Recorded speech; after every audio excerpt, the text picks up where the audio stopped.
Hello, I'm here with world famous, or should I say notorious, clinical psychologist, superstar academic, and author, Jordan Peterson. Thank you for being here, Jordan. Thank you for having me. Jordan, you've taken quite a heavy stance against trans rights, and it seems to have affected quite a lot of people. Do you feel any sense of remorse for the millions of people your opinions have affected over the past few years? Well, I think that my opinions are my opinions, and should people have the proclivity to allow their mental health to deteriorate as a result of my opinion on a particular complex subject, then that's entirely their responsibility. And I think they should have to clean their room before they come at me with all this hatred. And to suggest otherwise is reprehensible beyond comprehension.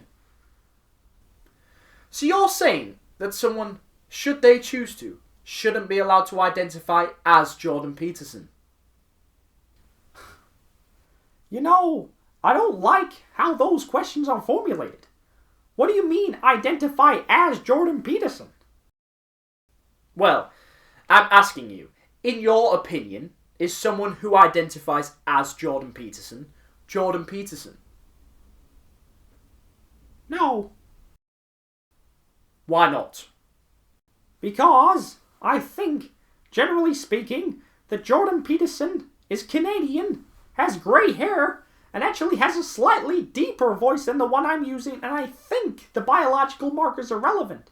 Doesn't necessarily mean that I don't think that people should be treated with respect and dignity. If they happen not to be able to formulate their own unique personality, that's an entirely different issue.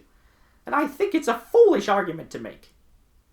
So you're saying that you don't think that if someone asks you to call them Jordan Peterson, that you should have to do it because you're a far-right racist Trump supporter? No, not at all. Really? Yeah, really. My argument is that forcing speech is ridiculous.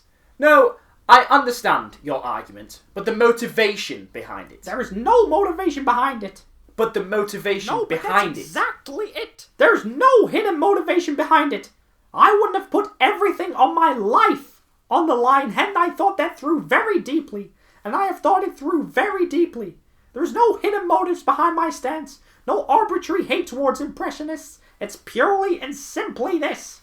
There hasn't been a time in English common law history that the Canadian government has forced you to acknowledge an Impressionist as that person, and the Canadian government is daring to do that, and they're masking it with the show of compassion and virtue for the oppressed, and I don't buy it.